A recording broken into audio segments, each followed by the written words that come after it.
और खामोशी से घर के अंदर चली जाती है। घर के अंदर आने के बाद रमशा खामोशी से दूसरे कमरे में जाती है। रमशा की आंखों से आंसू नहीं रुक रहे। वो किसी ना किसी तरह खुद पे काबू करती है और अपने चेहरे पे जो अदनान के थप्पड़ के निशान होते हैं उनको मेकअप से काबू करती है और अपने फेस को सही करती है। इसी दौरान अदनान अपने सास ससुर के साथ मिलकर घूमने का प्रोग्राम बनाता है और रमशा से कहते हैं शाम में हम लोग पार्क में घूमने के लिए चलेंगे। रिमशा खामोशी से सर हाँ में हिला देती है और शाम में रिमशा अपने माँ बाप और अदनान के साथ पार्क में घूमने के लिए जाती है। पार्क में जाने के बाद अदनान अपने ससुर के साथ जब खाने पीने के लिए कुछ लेने जाता है तो रिमशा खामोशी से अपनी माँ को बोलती है कि मम्मा अदनान ने मेरे पर हाथ उठाया। उसकी माँ दंग रह जाती है। अपनी माँ से पूछती है अब उसे क्या करना चाहिए। रिमशा की माँ रिमशा को बताती है कि एक दफ़ा तुम्हारे बाबा ने भी मुझ पर हाथ उठाया था जो कि मुझे बिल्कुल भी पसंद नहीं आया था। मुझे मेरी इज्जत नफ्स मजरूह होती हुई महसूस हुई थी और इसीलिए मैंने तुम्हारी नानी और अपनी माँ को ये बात बताई थी। तो मेरी माँ ने मुझे समझाया था अक्सर आदमी लोग काम की परेशानी की वजह से घबरा जाते हैं और ऐसी हरकत कर जाते हैं तो ऐसी बातों को बर्दाश्त करना चाहिए। और मेरी माँ ने मुझे कहा था तुम कोई पहली औरत नहीं हो जिस पर उसके शौहर ने हाथ उठाया जो तुम इतनी बातें कर रही हो। रमशा की माँ रमशा को बताती है कि तुम्हारी नानी ने मुझे ये सब कुछ बोलकर चुप करवा दिया था और ये भी कहा था कि तुम्हारी नानी ने कि तुम आखिरी भी नहीं हो जिस पर शौहर ने हाथ उठाया। दुनिया में हज़ारों लाखों औरतें ऐसी हैं मगर बेटा एक बात याद रखना शौहर से ज़्यादा तुम्हें कोई मोहब्बत नहीं कर सकता, कोई तुम्हारा ख्याल नहीं रख सकता। ये सब बातें रिमशा की माँ रिमशा को बोलती है और ये भी बोलती है बेटा मेरी माँ ने मुझे ये सब बातें समझाई थी और मैं चुप हो गई थी मगर मेरा मानना ऐसा है मैं समझती हूँ कि मर्द को बीवी को इज्जत देनी चाहिए, उसका एहतराम करना चाहिए। जिस तरह बीवी उसे इज्जत देती है उसका एहतराम करती है क्योंकि मियाँ बीवी के रिश्ते में एहतराम का होना लाजमी है। मैं तुम्हें तुम्हारी नानी की तरह इस बात के लिए मजबूर नहीं करूँगी कि तुम अपने शौहर के साथ रहो। अगर तुम्हें लगता है कि अदनान तुम्हारी इज्जत नहीं कर सकता और तुम्हें प्यार नहीं दे सकता बल्कि वो तुम्हारे साथ अजियतनाक सलूक करेगा तो मैं तुम्हें मशवरा दूंगी बेटा कि तुम बर्दाश्त मत करना और अदनान को छोड़ देना क्योंकि हमारे मजहब में भी इस बात की इजाज़त है। ये बातें सुन के रिमशा सोच में पड़ जाती है वो क्या करे। फिर वो सोचती है कि नहीं ये बात छोटी है, वो इतनी सी बात पे अदनान को नहीं छोड़ेगी और अदनान को प्यार से संभालने की कोशिश करेगी, उसको समझाने की कोशिश करेगी कि ये बातें गलत हैं और उसे अपनी मोहब्बत पे पूरा यकीन है कि वो अदनान को अपने प्यार का एहसास दिला देगी और उसको इस बात का एहसास भी दिलाएगी कि अदनान ने रिमशा के साथ जो किया वो गलत था। ये सोच के रिमशा अपनी माँ से कहती है कि नहीं मम्मा मैं अदनान को अभी नहीं छोड़ूंगी, मैं अदनान के साथ ही रहूंगी बल्कि मैं पूरी कोशिश करूंगी कि अदनान का रवैया बदल सकूं। रिमशा के वालिदैन अगले ही दिन वापस चले जाते हैं। फिर कुछ दिन आराम से गुजरते हैं। अदनान रिमशा पे बिल्कुल भी गुस्सा नहीं करता। इसी दौरान एक दिन सुबह के टाइम रिमशा नाश्ता बनाने लगती है कि अदनान उसके पास आता है और बोलता है कि उसकी यूनिफॉर्म का बटन टूटा हुआ है। अदनान के हाथ में एक फाइल होती है जो वो चूल्हे के पास रख देता है। इसी दौरान रिमशा जाके सुई धागा लेकर आती है और आके अदनान का बटन टाँकने लगती है कि अदनान की नज़र अपनी फाइल पे पड़ती है जो चूल्हे के पास रखी हुई होती है और चूल्हा जल रहा होता है और वो फाइल जलना शुरू हो जाती है और वो एक केस की फाइल थी। ये देख के अदनान का दिमाग घूम जाता है और वो पागल हो जाता है। वो एकदम रमशा को मारना शुरू कर देता है, बहुत बुरे तरीके से मारता है। इतना मारता है कि रमशा का पूरा बदन चोटों से भर जाता है। रमशा की हालत बहुत ख़राब होती है मगर अदनान को इस बात की कोई परवाह नहीं होती। उसको गुस्सा है तो बस इस बात का कि उसकी फाइल जल गई और इसकी वजह वो रमशा को बोलता है कि अगर वो पहले से उसकी यूनिफॉर्म के बटन पे नज़र रखती और उसे टांग के रख देती तो उसे सुबह के टाइम इस तरह रमशा से बटन नहीं लगवाना पड़ता और ना ही उसकी फाइल जलती। ये सब देख के रमशा को लगता है कि उसका अदनान के साथ रहने का फैसला बहुत गलत था और उसे अदनान को वाकई छोड़ देना चाहिए क्योंकि अदनान के अंदर एक बहुत ही घटिया हैवान छुपा हुआ है। ये सोच के रमशा अपना सारा सामान पैक करती है और रेलवे स्टेशन चली जाती है और अपने घर जाने के लिए टिकट बुक करवाती है। रमशा का पूरा चेहरा नील से भरा हुआ है और उसके बदन पे भी जगह जगह नील के निशान है। रमशा ने अपना पूरा चेहरा दुपट्टे से ढकने की कोशिश की है मगर वो सही तरह ढक नहीं पाए। उसके चेहरे के निशानात नजर आ रहे हैं। रमशा ट्रेन के इंतजार में बैठी हुई एक बेंच पे आंसू बहा रही होती है कि उसकी ज़िंदगी क्या थी और क्या हो गई। जब रमशा रेलवे स्टेशन पे बैठी होती है इसी दौरान एक भिखारी उसके पास आता है और भीख मांगने लगता है और जब उसकी नज़र रमशा के चेहरे पे पड़ती है तो वो बात समझ जाता है और वो रमशा के सर पे हाथ रखते हुए बोलता है बेटा ऐसे भाग के तुम अपनी परेशानी और बढ़ा रही हो, ना सिर्फ अपने लिए बल्कि अपने माँ बाप के लिए भी। तुम्हारा शौहर इस बात का बतंगड़ बना के तुम्हारे माँ बाप को जलील करेगा और तुम्हें भी जलील करके रख देगा क्योंकि भागना मसले का हल नहीं होता बल्कि डट कर मुकाबला करना चाहिए। फ़कीर की ये बातें सुन के रमशा के दिल पे चोट सी लगती है और वो सोचती है कि वो अदनान के साथ ही रहेगी और उसे अपने प्यार से बदलने की कोशिश करेगी क्योंकि वाकई भागना मसले का हल नहीं है। अगर वो भाग जाती है और अपने वालिदैन के पास चली जाती है तो अदनान पुलिस वाला है, वो कोई ना कोई एक्शन उसके वालिदैन पे ज़रूर लेगा और साथ में हो सकता है रमशा पे भी कोई इल्ज़ाम लगा दे मगर अपनी गलती नहीं मानेगा क्योंकि इतने दिनों में रमशा जान चुकी थी कि अदनान में कितनी अना भरी हुई है। वो अपनी गलती कभी नहीं मानता बल्कि अपनी गलती भी दूसरे के सर पे डाल के खुद बरीउस जमा हो जाता है। इसलिए रमशा सोचती है कि वो अदनान के पास घर में ही रहे और उसे आहिस्ता आहिस्ता प्यार से बदलने की कोशिश करेगी। शायद उसकी कोशिश कामयाब हो जाए। घर आने के बाद रमशा अपने आप को बिल्कुल नॉर्मल करती है और अदनान के लिए दोबारा तैयार होती है, उसकी पसंद का खाना बनाती है और जब अदनान घर पे आता है तो उसका मूड वैसे ही ख़राब होता है और वो रमशा को कोई अहमियत नहीं देता और मुसलसल उसका रवैया ऐसे ही चलता है।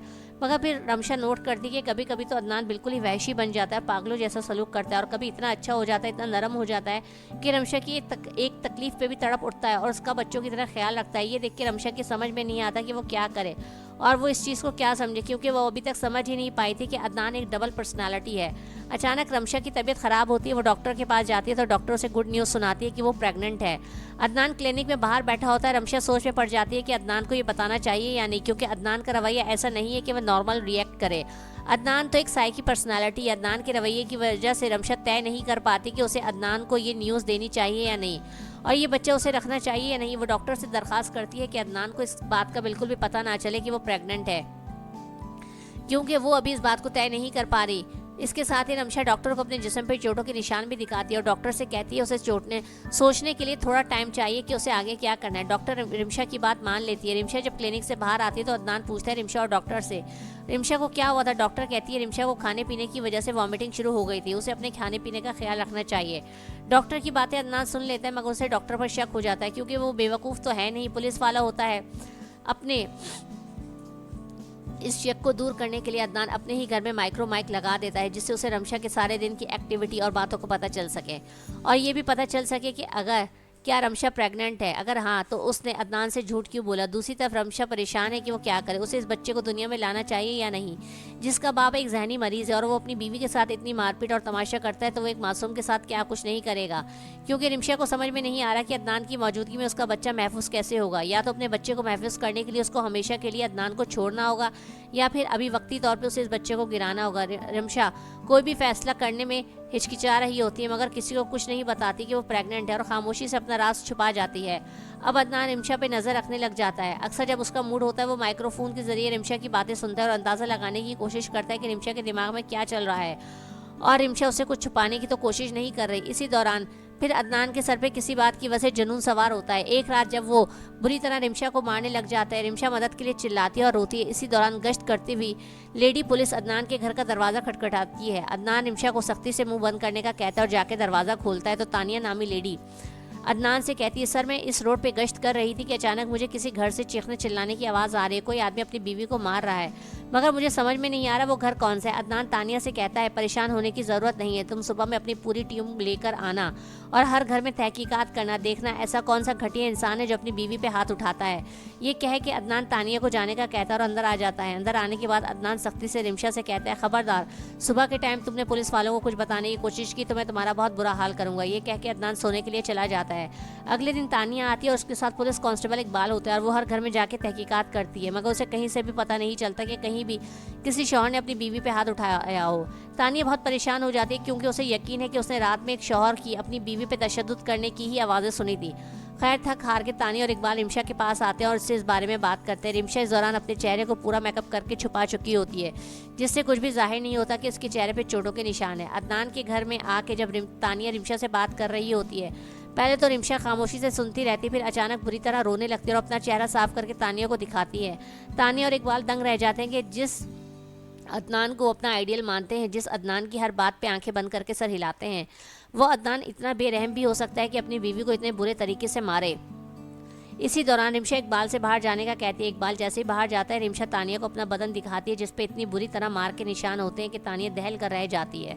वो सोच भी नहीं सकती थी कि अदनान इतना बेरहम इंसान है जो दुनिया के सामने इतना नेक और सुलझा हुआ नजर आता है, वो अंदर से कितना घटिया और गिरा हुआ है और कितना जालिम है कि उसके साथ रहने वाली उसकी अपनी बीवी उसके जुल्म सितम से महफूज नहीं है। एक इंसान के दो चेहरे कैसे हो सकते हैं, तानिया समझ नहीं पाती। फिर तानिया इकबाल को अंदर बुलाती है और रिमशा को अपने पास बिठाती है। तानिया रिमशा को समझाती है कि हमें ये बातें DIG साहब को बतानी पड़ेंगी कि हमारे SHO साहब कितने जालिम है और वो अपनी बीवी के साथ कैसा रवैया रखते हैं। इकबाल भी तानिया की हाँ में हाँ मिलाता है और रिमशा से कहता है कि उसे अपने लिए कदम उठाना पड़ेगा, मगर रिमशा कहती है कि उसके अंदर इतनी हिम्मत नहीं है कि वो अदनान का सामना कर सके, क्योंकि अदनान बहुत जालिम है और उसके जुल्म के निशान तो तानिया और इकबाल देख ही चुके हैं जो उसे रिमशा के बदन पर छोड़े हैं। इकबाल और तानिया रिमशा को एक भाई बहन की तरह समझाते हैं कि रिमशा को खुद हिम्मत करनी पड़ेगी, अपने लिए लड़ना पड़ेगा, और वो दोनों रिमशा से कहते हैं कि वो इसके साथ है, मगर रिमशा इकबाल और तानिया ये नहीं जानते कि दूसरी तरफ अदनान अपने ऑफिस में बैठा हुआ माइक्रोफोन के जरिए इन तीनों की बातें सुन रहा है। जब ये तीनों डीआईजी के ऑफिस में पहुंचते हैं, अभी डीआईजी से मिल भी नहीं पाते, इस दौरान अदनान डीआईजी के ऑफिस में पहुंच जाता है।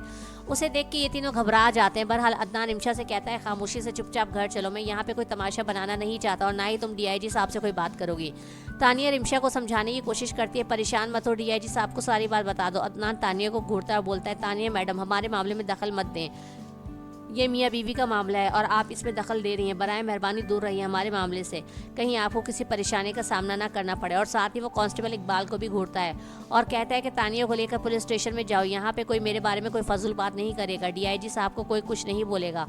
और रिमशा से कहता है, तुम मेरे साथ घर चलो। तानिया कहती है, अदनान सर, आप तो हमारे आइडियल हैं और आप अपनी बीवी पर हाथ कैसे उठा सकते हैं। अदनान कहता है, तानिया मैडम, आप मुझे इतने टाइम से जानते हैं कि आपको लगता है कि मैं अपनी प्यारी बीवी रिमशा को कोई तकलीफ दूंगा। ऐसा बिल्कुल भी नहीं है, बल्कि रिमशा को दिमागी परेशानी है, दिमागी तौर पर रिमशा बीमार है और ये सारी चोटें रिमशा ने खुद को खुद ही लगाई हैं। मेरा इनसे कोई वास्ता नहीं, बल्कि मैं तो खुद रिमशा की इस कैफियत से परेशान हूँ। बराए मेहरबानी आप हमारे बीच में ना आए। अदनान ने वही किया जो रिमशा जानती थी कि अदनान के लिए उसकी अना से बढ़ के कुछ भी नहीं है और वो अपने सर पर कभी भी कोई इल्ज़ाम नहीं लेगा, बल्कि वो सारे का सारा इल्ज़ाम रिमशा पर ही डाल देगा। रिमशा सोचती है, अच्छा, वो उस दिन वो अपने माँ बाप के पास नहीं गई, अगर वो वहाँ चली जाती और उसके माँ बाप इस बात पे सवाल उठाते तो अदनान तो उसके माँ बाप के ऊपर भी इल्ज़ाम डाल देता और उनको इस उम्र में जलील कर देता और ख़ुद को हमेशा की तरह सही साबित कर देता। इसी दौरान अदनान बहुत ही मजबूती के साथ रिमशा का हाथ पकड़ता है, जो कि धमकी देने वाला अंदाज होता है और साथ में मुंह से प्यार भरे अल्फाज में पूछता है, रिमशा, क्या मैंने तुम पे कभी हाथ उठाया।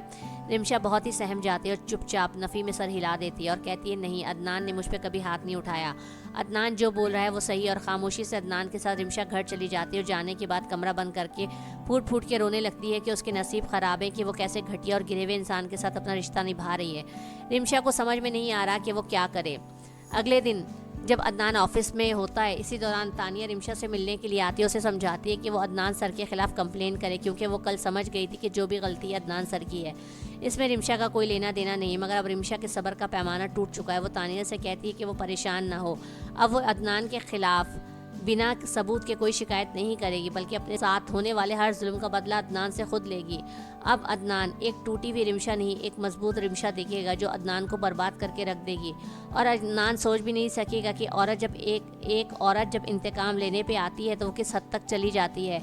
अभी तक अदनान ने एक बीवी की वफ़ा देखी है, उसकी वफ़ादारी और मोहब्बत देखी है, लेकिन अब अदनान एक औरत पे किए हुए जुल्म का हिसाब देखेगा और एक औरत के इंतकाम की हद देखेगा जो उसे ज़िंदगी भर याद रखने के लिए काफ़ी है। तानिया पूछती है रिमशा से, मगर तुम ये सब अकेली कैसे करोगी। रिमशा कहती है, मैं नहीं जानती कि मैं कैसे करूँगी, मगर मैं ये ज़रूर जानती हूँ कि अदनान ने मेरी इज़्ज़त नफ्स को बहुत ठेस पहुँचाई है और मैं कुछ ना कुछ सोचूंगी और इस बारे में फ़ैसला करके फिर ही मैं कुछ करूँगी।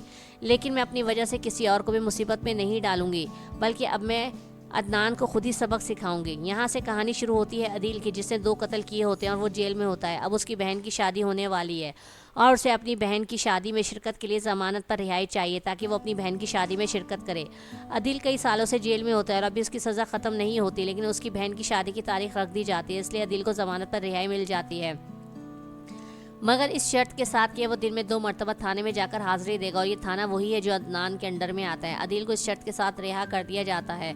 अदील के माँ बाप इस दुनिया में नहीं है। अदील और उसकी बहन सबा 2 ही बहन भाई हैं। अदील के जेल जाने के बाद सबा अपने मामू मामी के पास चली जाती है और उसके मामू मामी ही उसका ख्याल रखते हैं और अपनी बेटी की तरह उसकी शादी तय करते हैं, क्योंकि अदील के मामू मामी के घर पे कोई औलाद नहीं होती और अदील के मामू ही अदील को ज़मानत पर रिहा करवाते हैं ताकि अदील अपनी बहन की शादी में शिरकत कर सके। अदील ज़मानत पे रिहा होकर घर आता है। सबा अदील से बुरे तरीके से नाराज़ है क्योंकि अदील ने कत्ल किए थे 2 लड़कों के और ये 2 लड़के वो थे जो सबा को दिन रात तंग करते थे और एक दिन तो उन्होंने सबा को पकड़ के उसकी इज्जत लूटने की कोशिश की थी। मौके पर अदील पहुंच गया और उसने अपनी बहन की इज्जत बचा ली, मगर इन दोनों लड़कों को कत्ल कर दिया था जिसके जुर्म में अदील जेल चला गया था। मगर सबा को इस बात का दुख भी था और गुस्सा भी था कि उसकी वजह से उसका भाई एक मुजरिम बन गया और जेल में सज़ा काट रहा है। सबा का मानना था कि अदील को उन्हें कत्ल नहीं करना चाहिए था, बल्कि मार पीट के पुलिस के हवाले कर देना चाहिए था। ये सबक उन बदमाश लड़कों के लिए ज़िंदगी भर के लिए काफ़ी था, मगर अदील उस वक्त इतने गुस्से में था कि उसकी बहन की इज्जत पे उन गुंडों ने हाथ डाला है। ये उससे बर्दाश्त नहीं हुआ, इसलिए उसने उन बंदों का सर फाड़ दिया था और ज़्यादा खून बह जाने की वजह से उन दोनों की मौत हो गई थी। अदील सबा को मनाने की बहुत कोशिश करता है, मगर सबा अदील से बहुत नाराज़ है क्योंकि उसे बहुत दुख है कि उसका भाई फिर थोड़े दिन के बाद जेल चला जाएगा और वो सिर्फ सबा की शादी में शिरकत के लिए रिहा हुआ है। सबा बहुत दिल बर्दाश्त है और अदील से बात नहीं कर रही। अदील सबा को मनाने की बहुत कोशिश करता है, मगर सबा खामोश रहती है। अगले दिन अदिल पुलिस स्टेशन जाता है ताकि स्टेशन में जाके रजिस्टर पे साइन कर सके, जिस बात पे उसको अदालत ने ज़मानत दी थी कि जब तक अदिल ज़मानत पर बाहर है वो रोज़ाना थाने में जाकर हाजिरी लगाएगा। इसीलिए अदिल पुलिस स्टेशन गया था, पुलिस स्टेशन में हाजिरी लगा के साइन कर सके। वहाँ पे जाके अदिल इंतज़ार कर रहा होता है कि कब उसका नंबर आता है और वो रजिस्टर पे साइन करके यहाँ से घर वापस जाए ताकि अपनी बहन की शादी की तैयारियों में शिरकत कर सके।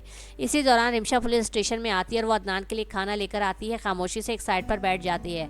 अदिल क्योंकि अपनी बारी का इंतजार कर रहा है, उसे बिल्कुल भी नहीं पता कि रिमशा एसएचओ की बीवी है, तो वो रिमशा से बात करने लगता है। ये देख के अदनान को बहुत बुरा लगता है और वो इंतहाई गुस्से से बाहर आता है और आके अदिल से बहुत गुस्से में कहते हैं, अपनी औकात में रहो, तुम जानते हो तुम किससे बात कर रहे हो, तुम मेरी बीवी से बात कर रहे हो और तुम्हारी हिम्मत कैसी हुई, अगर तुमने ये हरकत दोबारा की तो मैं तुम्हारी जमानत कैंसिल करवा दूंगा और तुम्हें जेल में डाल दूंगा। ये सब सुन के अदिल हैरत ज़दा रह जाता है। उसे यकीन नहीं आता कि रिमशा अदनान की बीवी है, क्योंकि रिमशा के हाथों पे वो तशद्दुद के निशान देख चुका होता है और वो समझ गया होता है कि ये निशानात पुलिस वाले के ही दिए हुए हैं, वरना एक पुलिस अफसर की बीवी पे किसकी हिम्मत है कि वो हाथ उठाए या नज़र भी डाले। अदिल समझ जाता है कि अदनान इंसान के भेष में भेड़िया है, उससे कोई बात नहीं कि वो अदिल के साथ कुछ भी कर गुजरे। अदनान अदिल को बहुत ही जलील करता है, बातें सुनाता है, मगर अदिल मजबूर है क्योंकि उसकी बहन की शादी है और वो अपनी बहन की शादी में शिरकत करना चाहता है और वो किसी सूरत नहीं चाहता कि वो अदनान से उलझ के अपनी ज़मानत को कैंसिल करवाए। अदिल यही सोच के चुप होता है। अदनान अदिल से पूरे पुलिस स्टेशन की सफाई करवाता है, झाड़ू दिलवाता है, पोछा दिलवाता है। अदनान पुलिस स्टेशन का वॉशरूम तक अदिल से साफ करवाता है और अदिल को बहुत मेंटली टॉर्चर करता है। अदिल खामोशी से ये सब कुछ बर्दाश्त करता है, चुप रहता है। उसके बाद अदिल घर की तरफ वापस जाता है। वो सोच रहा होता है वो अपनी बहन सबा को कैसे मनाए जो उससे इतनी नाराज़ है कि बात तक नहीं करे। अब वो शादी होकर दूसरे शहर चली जाएगी और अदिल दोबारा जेल में चला जाएगा। जब तक उसकी सज़ा ख़त्म ना हो वो वापस नहीं आएगा और उससे पहले अदिल का अपनी बहन सबा से अपने ताल्लुक़ को खुशगवार बनाना लाजमी है। वो अपनी बहन सबा को खुश करने के लिए बहुत कुछ करता है और आखिरकार सबा मान जाती है और अदिल को माफ़ कर देती है। उन्हीं दिनों एक दिन अदिल को स्टेशन आने में देर हो जाती है और पूरे पुलिस स्टेशन में भगदड़ मच जाती है, क्योंकि अगर अदिल एक भी दिन पुलिस स्टेशन नहीं आया या आने में ताख़ीर हो गई तो अदनान की वर्दी खतरे में है और अदिल भी ये बात जानता है और अदनान भी जानता है कि अदनान को हर हाल में अदिल की हाज़िरी पुलिस स्टेशन में लाजिम लगवानी है, चाहे अदिल को उसको उठा के ही क्यों ना लाना पड़े। अदनान बहुत ही परेशान है कि अदिल पुलिस स्टेशन में क्यों नहीं आया। उसे अपनी नौकरी जाती भी महसूस होती है। इसी दौरान रिमशा अदनान के लिए खाना लेकर पुलिस स्टेशन में आती है और देखती है कि पूरे पुलिस स्टेशन में भगदड़ मची हुई है। उसे हैरत होती है जब वो तानिया से इस बारे में पूछती है कि तानिया ये सब कुछ क्या है, तो तानिया उसे बताती है कि अदिल आज पुलिस स्टेशन में हाजिर लगवाने नहीं आया है और अगर ऐसा नहीं हुआ और अदिल कहीं गायब हो जाता है तो सीधा सीधा अदनान सर की नौकरी पे असर पड़ेगा, उनकी नौकरी ख़त्म हो जाएगी, क्योंकि अदिल अदनान सर की जिम्मेदारी है। रिमशा ये सुन के सर हिला देती है और किसी सोच में गुम हो जाती है, मगर किस सोच में गुम है ये कोई नहीं जानता कि रिमशा के दिमाग में क्या चल रहा है। मगर इसी दौरान अदिल पुलिस स्टेशन पहुंच जाता है और आके माजरत करता है, बोलता है वो ट्रैफिक में फंस गया था इसीलिए उसे आने में देरी हो गई और आके वो सिग्नेचर करता है और पुलिस स्टेशन से चला जाता है। अदिल गली में अपनी दोस्तों के साथ खुश बैठा होता है कि उसकी बहन की उससे सुलह हो गई और वो अपनी बहन की शादी में उसके साथ अच्छा वक्त गुजारेगा। इसी दौरान कुछ नामालूम नौजवान आते हैं और आके अदिल से बदतमीजी करते हैं। ये सब अदनान का किया धरा है, क्योंकि अदनान अदिल से खार खा के बैठा है। एक तो अदिल ने उसकी बीवी रिमशा से बात करने की कोशिश की और दूसरा उसकी वजह से आज पुलिस स्टेशन में उसकी काफ़ी बदनामी हुई, क्योंकि अदनान देर से साइन करने आया था। इसलिए अदनान ये प्लान बनाता है और कुछ नौजवान लड़कों को अदिल के पास भेजता है जो जाके अदिल की बहन सबा के बारे में ऑल फॉल बकते हैं। ये सुन के अदिल को बहुत गुस्सा आता है और वो इन लड़कों की पिटाई करता है, मगर इन लड़कों को इतना नहीं मारता कि किसी को कोई जानी नुकसान हो। इसी दौरान अदनान अपनी पूरी टीम लेके वहाँ पहुँच जाता है और अदिल को अरेस्ट करके वापस थाने ले जाता है। ये देख के अदिल समझ जाता है ये सब अदनान का ही किया धरा है। वो अदनान से हंसते हुए कहता है, सर मैं अपनी बहन की शादी की वजह से खामोश हूँ, अगर ये सब कुछ आज से 10 साल पहले आपने किया होता तो आपको पता चल जाता अदिल किस दिमाग का बंदा है। अदिल तब भी अपनी बहन की वजह से ही जेल गया था और आज भी अपनी बहन की मोहब्बत में ही खामोश है। आप अदिल को कमज़ोर समझने की गलती मत करें, अदनान सर बहुत पछताएंगे। ये बातें बोलकर अदिल अदनान को और भड़का देता है। अदनान गुस्से से पागल हो जाता है और अदिल को बुरी तरह मारने पीटने लगता है, बहुत तशद्दुद करता है। इसी दौरान रिमशा खाना लेके अदनान के लिए पुलिस स्टेशन में आती है जब अदनान पागलों की तरह अदिल पे तशद्दुद कर रहा होता है पूरे पुलिस स्टेशन के सामने। तो अदिल रिमशा को देखते ही हंसता है और मार खाते हुए कहते हैं, अदनान सर बहुत ही होशियार हैं, आप उसी पे हमला करते हैं, उसी पे वार करते हैं